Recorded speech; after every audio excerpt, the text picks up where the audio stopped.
শোনো, যখন আমাদের এই দেশে জ্যোতিবাবু ডেকে আনলো যে বাংলার বাঙালি বাংলার বাইরা থাকবে না, রিফিউজি আমার দেশে পুনর্বসতি দেবে, তখন রিফিউজি এত আশায় আসলো, নিয়ে গেল কোথায়? সুন্দরবনে নৌকা ডং পার করে হাঁটাইয়া সব কিছু করে নিয়ে গেল। নিয়ে যাওয়ার পরে ও মরিচঝাপিতে আমরা 4 বছর ছিলাম। 4 বছর থাকার পরে আমার বড় ছেলের জন্ম ওখানে। চাল পার করতে দেয় না, জল পার করতে দেয় না, নোনা জল খাওয়া যায় না। ওখানে আমাদের যারা নেতা ছিল, রঙ্গলাল গোলদার, রায় হরণ বাড়ই, পবিত্র রায়, ওরা সব নেতা ছিল ওখানকার। ওরা নেতা হয়েছিল আমাদের। ওরাও এসেছিল ওই ডাকে, ওই দেশের থেকে। ওরা কল বসিয়ে দিল, সব টিউবওয়েল বসিয়ে দিল ওই মরিচঝাপিতে, একটা করে টিউবওয়েল বসিয়ে দিল। সেই জল আমরা খাই, কিন্তু চাল পার করতে দেয় না। রাতারাতি যদি 1 বস্তা চাল দেয় পার করতে, তাও সিপিএমের থেকে কেড়ে বুড়ে সব নিয়ে যায় নৌকোর থেকে। এই করে করে 4 বছর কেটে গেল। ঝাউ গাছের মাথা, নারকেল গাছের মাথা, নারকেল গাছ তো একটাও নাই, সব কেটে খেয়ে খাবে কি বাচ্চা কাচ্চা নিয়ে? নারকেল গাছ কেটে খেয়ে নিল? নারকেল গাছের যে উপরে যে মাথার উপরে কাটবে, দেখবে একদম নারকেলের মতো নেওয়া হবে নরম নরম, ওগুলো কেটে খেয়েছে। ঝাউ গাছের মাথা কেটে খেয়েছে। সে দৃশ্য তুমি ভুলতে পারবে না জীবনে। তারপরে যখন উঠিয়ে দিল রাতের বেলা বন্দুক রোলারের বাড়ি, রে ভাই, নদীর জল লাল হয়ে গেল। মানুষ আর মানুষ মরে। আমি তো ভয়তে বাঁচি না। আমি কই কি আমার বাচ্চা কোলে, 21 দিনের বাচ্চা, আমার বড় ছেলেটা তো 21 দিন বয়স। আমি বলি এইবার তো মরে যেতে হবে, আর বাঁচানোর রাস্তা আর কিছু নেই।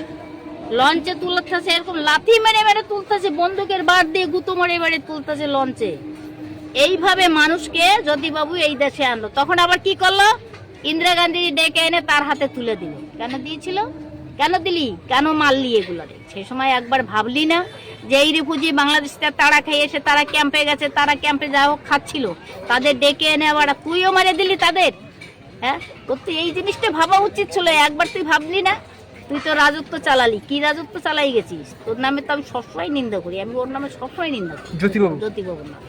যে 1 নম্বর হারাম খাওয়াচ্ছিল। এই জায়গার মানুষ বুঝতে পারে নাই, খালি কয় জ্যোতিবাবু ভালো ছিল। জ্যোতিবাবু কোনোদিন ভালো ছিল না। ও তো বাংলাদেশের তারা খাইয়ে এসেছিল। ওর বাড়ি কোথায় ছিল? ও তারা খাইয়ে আসেনি, আইছে। বাড়িঘর তো এখনো দেখায় টিভি, তোর বাড়িঘর ঢাকাতে। আর তুই তারা খেয়ে এসেছিস। আর রিফিউজিগুলো কিভাবে এসেছিল?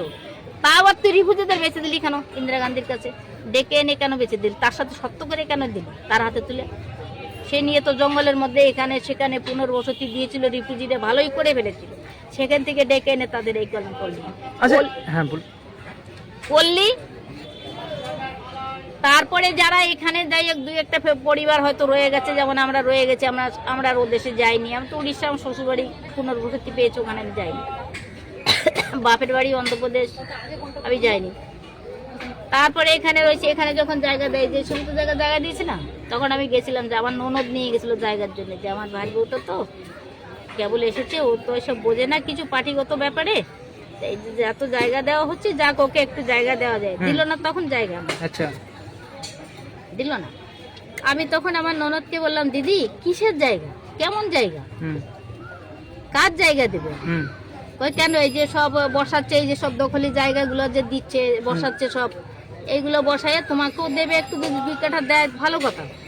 আমি বলি, দিদি যদি ভাগ্যে থাকে কিনে নেব, খাটবো, কিনে নেব। তখন তুই কিন্তু খাটছি, খেটে কিন্তু পড়েও নিয়েছি, যাই হোক করেছি, কুড়িয়ে তো বেঁধেছি। কুড়ি বেঁধে থাকা ভালো, তবু পরের জায়গায় থাকা ভালো। এই যে এখন পরের জায়গায় তো তুলে দিচ্ছে, আমি কি করবো?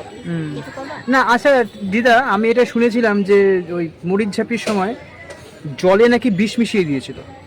বিষ তো দিয়েছিল, সেটা তো দিয়েছিল। সে জল তো কেউ খায় নাই। হ্যাঁ, তারা জানতে পারে, তারা তো যাদের মারবে তারা তো পালাইছিল। এই যে বললাম, রঙ্গলাল গোলদার, রায় হরণ বাড়ই, পবিত্র রায়, তারপরে আরো জানি কেটা ভুলে গেছি আমি। এরা সব ছিল নেতা। আচ্ছা, তারা ওই বাংলার বাইরের থেকে তারাও এখানে এসেছিল। তাদেরকে বিষ খাওয়াইয়ে মারবে বলে বিষের মধ্যে জল দিয়েছিল। জলের মধ্যে বিষ জলের দিয়েছিল মধ্যে বিষ দিয়েছিল, কিন্তু তারা বুঝতে পারছিল বলে সবাইকে বলেছিল কলের জল কেউ খাবে না, কিন্তু আচ্ছা সবাইকে মানা করে দিয়েছিল। তারা তো রাতারাতি না পালালে তাদের মেরে ফেলতো, হ্যাঁ তাদেরই মেরে ফেলতো, টার্গেট ছিল তাদের উপরে। হ্যাঁ যে তোরা তো রাতারাতি কোহান দিকে এটা জলের মধ্যে যে, আর কুমিরমারি নদী তো হ্যাঁ হ্যাঁ জ্বর ভাটা খেলে, হ্যাঁ হ্যাঁ আর তারপরে পাশে এসে রায়মঙ্গল নদী, আচ্ছা নদীর মধ্যে পড়ে গেলে আর উঠতে পারবে না, ভোলায় পড়ে গেলে তো আর উঠতে পারবে হ্যাঁ না। হ্যাঁ এই জন্য যে যেখান দিয়ে পাচ্ছিল সে সেখান দিয়ে পালাইছে। আচ্ছা আচ্ছা আচ্ছা কি করলো বলো, দেশের মানুষগুলোরে মারলো তো হিন্দুদের, হ্যাঁ হিন্দুদেরই তো মারলো, মারলো কারে, হিন্দুদের তো। তাই এরা হিন্দু হইয়া হিন্দুদের মারছে, তো এরা কে কয় গাদ্দার ছাড়া কি কয়? আমি তো গাদ্দার ছাড়া কই না।